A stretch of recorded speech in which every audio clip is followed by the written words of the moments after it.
We live in a world of remakes and reboots, and it's getting worse. Classic television is being butchered by the movie studio manufacturing plants. This has been going on for a while. I'd like to share with you 10 sucky movies based on great classic television. I watched all 10 of these things, and it was a painful experience. Let's accept right off the bat, none of these movies are very good. Why anyone would look at the scripts to this shit and decide to okay a movie for it is inconceivable.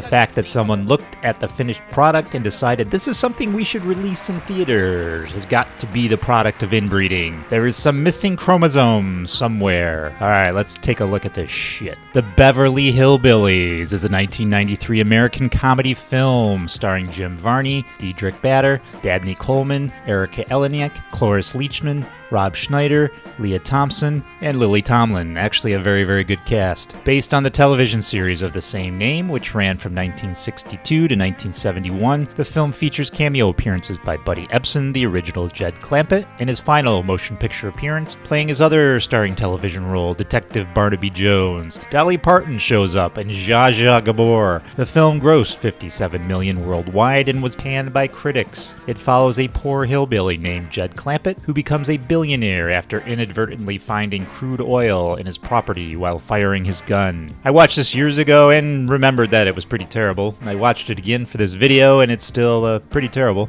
You have a bit of a 9-to-5 reunion with most of the cast present, with the likes of Lily Tomlin, Dolly Parton, and Dabney Coleman. That's probably the coolest part. The cast is stellar. Cloris Leachman is a fantastic granny. Unfortunately, the script is abysmal. Watch the original show. It's far funnier and more entertaining than this movie could ever hope to be. The Honeymooners is a 2005 American comedy film directed by John Schultz, an updated version of the original 1950s television series of the same name. This adaptation stars a predominantly African-American cast featuring Cedric the Entertainer, who has like Zippo talent in his whole body, Gabrielle Union, Mike Epps, and Regina Hall. The film was both financially and critically unsuccessful, with Roger Ebert being one of the few to give it a positive review. Roger Ebert's a weird dude. Or should I say Roger Ebert was a weird dude. Never seen it before. Can't stand Cedric the Entertainer. He's talentless, and how he got famous and became an entertainer is one of life's just little mysteries. Also do not like gender or race swaps for established and famous characters. Ralph Kramden is a white guy. I certainly don't want Fred Sanford to be a white guy, so I don't want Ralph Kramden to be a black guy. That's not the character. This movie has nothing to do with the original Honeymooners. They could have just called it something else. Maybe it would have done better at the box office. It was painful to sit through, at least with the Beverly Hillbillies. I got a little itty-bitty joy out of it. This movie sucked all that joy from me. Chips is a 2017 American buddy cop action comedy film written and directed by Dax Shepard, based on the 1977 to 1983 television series of the same name, created by Rick Rosner. The film stars Shepner as Officer John Baker and Michael Pena as Frank Poncherello, with Rosa Salazar, Adam Brody, and Vincent D'Onofrio,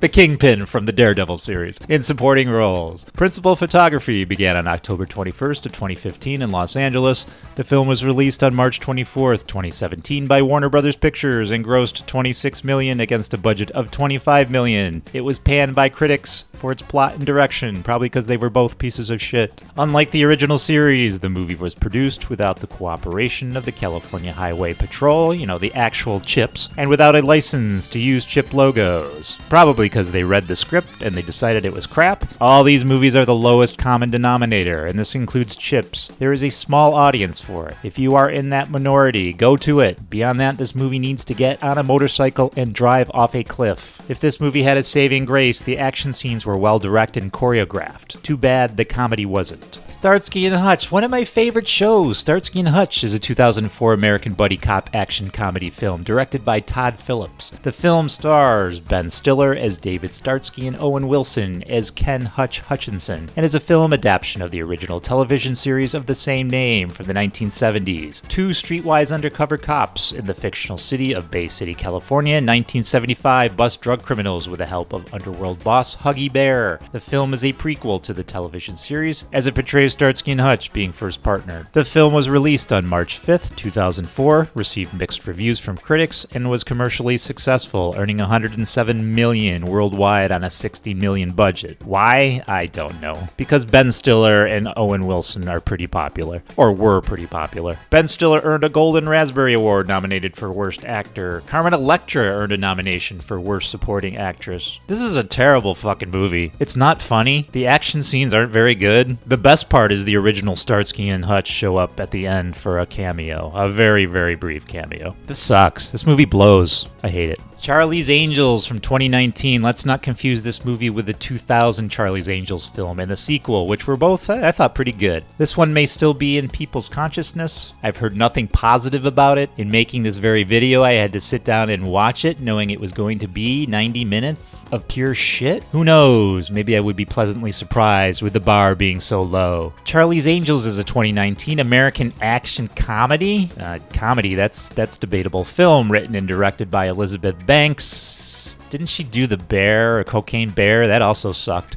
It stars Kristen Stewart, Naomi Scott, and Ella Balinska as the new generation of angels who are working for a private detective agency named Townsend Agency. The film is the third installment in the Charlie's Angels film series and serves as a continuation of the story that began with the television series of the same name by Ivan Goff and Ben Roberts, and the two previous theatrical films mentioned, Charlie's Angels from 2000 and Charlie's Angels Full Throttle from 2003, I thought were pretty good. Development of the film began in September of 2015 when Sony Pictures, because they're known for their quality films, opted to reboot the series following the cancellation of the 2011 television reboot and the release of 2003's Full Throttle. There was a 2011 television reboot? Okay, news to me. Months later, Banks joined the project as director, producer, and writer, and that was the big mistake right there. Casting announcements were made throughout 2018, with Banks herself also confirmed to star. Principal photography commenced in September of 2018 and took place in Germany and Turkey. Charlie's Angels was theatrically released in the United States on November 15th of 2019 by Sony Pictures, released to mixed reviews from critics in a poor opening weekend box office performance. It was ranked by both USA Today and Variety as one of the biggest box office disappointments of 2019. The film eventually grossed $73.3 million worldwide against an estimated production budget of $48 to $55 million and an estimated advertising budget of $50 million. I know the YouTube man-baby whiners didn't like it because it prompted toxic masculinity, according to them, or whatever bullshit they're crying about this week. To me, it's just a terrible movie. I haven't had my balls replaced with a rubber vagina like The Critical Drinker, so I'm okay with the man-bashing. It doesn't bother me. Toxic masculinity or not, this movie just sucks. Apparently, there are multiple Bosleys with multiple sets of angels, and I really don't give a fuck because this movie sucks.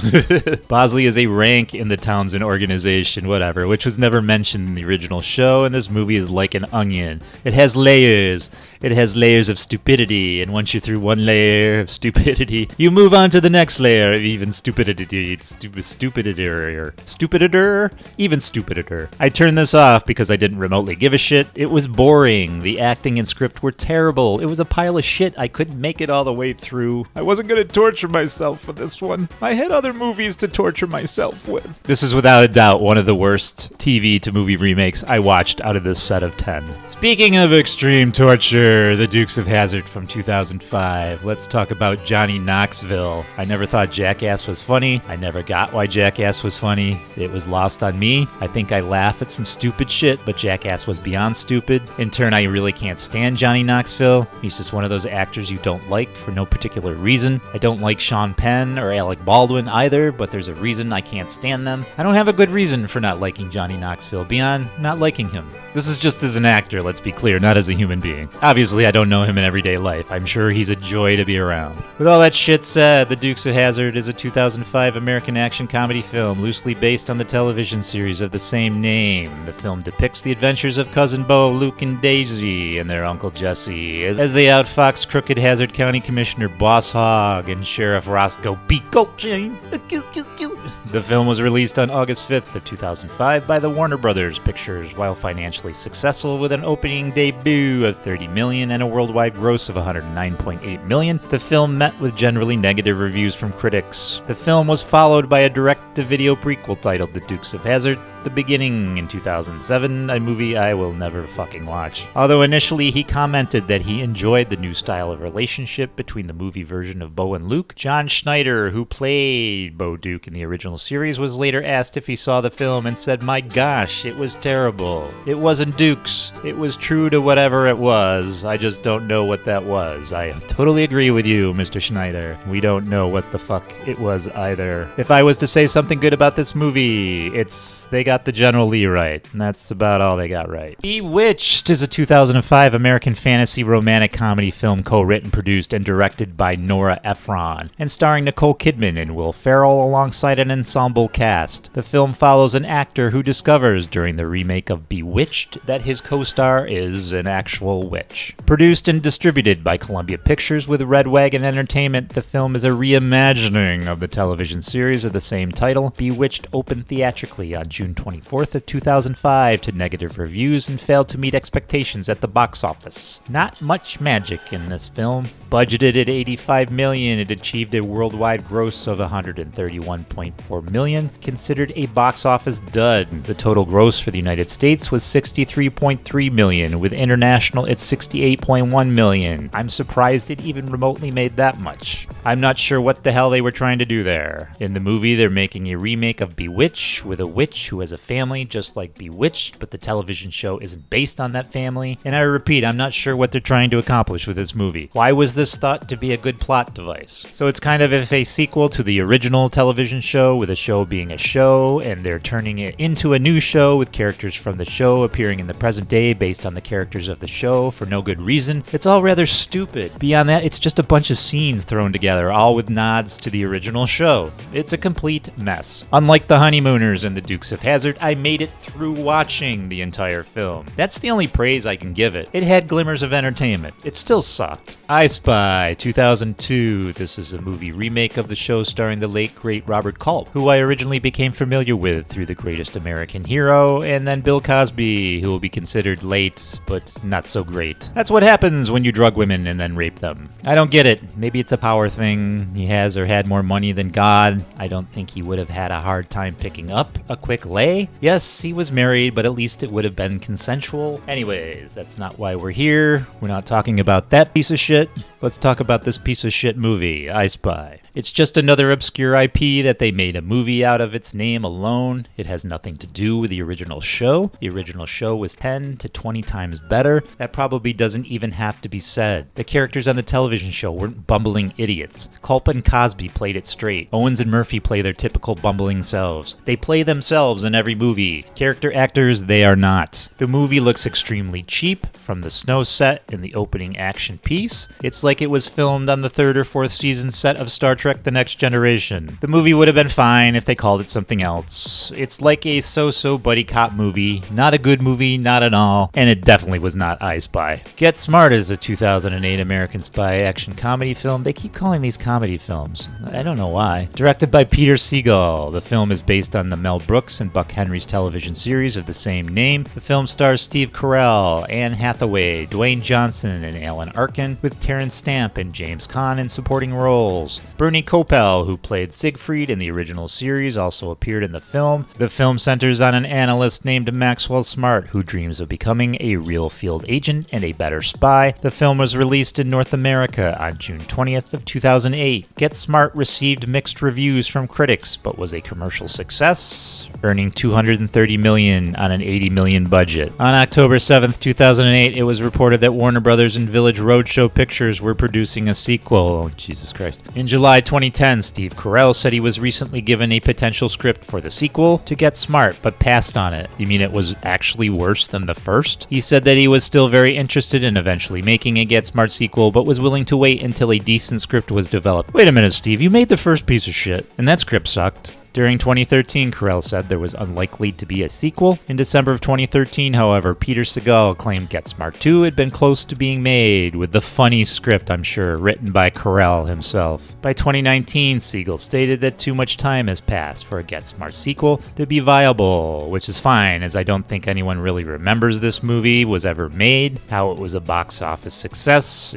boggles the mind. It wasn't a good movie. I don't know, maybe there was a lack of entertainment on June 28th of of 2008. The Thunderbirds. Thunderbirds is a 2004 British-American science fiction action-adventure film directed by Jonathan Frakes and based on the 1960s TV series Thunderbirds, created by Jerry and Sylvia Anderson. The film's plot concerns the Hood, who traps international rescue leader Jeff Tracy and 4 of his sons on board the damaged Thunderbird 5 to steal other Thunderbird vehicles and commit heists that IR will be blamed for, prompting Jeff's youngest son Alan and his friend Tintin and Fermat to stop him. I'm just bored reading this synopsis. Unlike the original TV series, which combined puppetry and scale model visual effects in a film style dubbed Super Marionation, the film was made in live action with CGI effects. My dudes, the Super Marionation was the quality of the show. That's what attracted people to the show, just these simple effects. Ugh. Released on July 20th of 2004 in the United Kingdom. On July 30th of 2004 in the United States, the film received negative reviews from critics, who disparaged its wooden characters and thin plot, and was also a box office bomb. Thunderbirds grossed $28,283,637 worldwide. Jesus, that's very exact.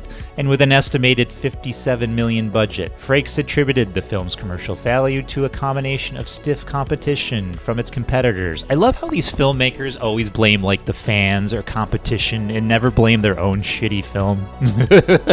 That's happened recently with Madam Web and The Crow. They blame toxic fandom when it's actually they're just shitty movies. Anyways, where was I? Frakes attributed the film's commercial failure to a combination of stiff competition from its competitors, Shrek 2 and Spider-Man 2, and its poor critical reception. Frakes should attribute the film's commercial failure to the fact it sucked. Anyways, they can have their own justifications in their head, even though they're wrong. There's others I can't really add to the list because either they were popular shows or popular movies. Let's take Baywatch. I hated that show. The movie was terrible. Some people loved the show. It did really well overseas. It lasted a lot of seasons. 21 Jump Street is another one. I thought the original show was decent, but the movie sucked. The movies did decent at the box office, so apparently people got a lot more out of them than I did. They did really well. People really liked them. Star Trek. I can't count the original show to the movies with the same cast, as those don't count. What does count is the Abrams movies. I thought the Abrams movies were fucking terrible. Many love them, so they're scratched off this list. I can't debate people who love movies. They love what they love. So I'll be doing another one of these videos at some point. There are a lot of films that belong on this list, enough to make another video like this one, but not everything is terrible. There are many good movie adaptations to television shows, and then movies that were turned into good television shows. And we'll cover those also in the future.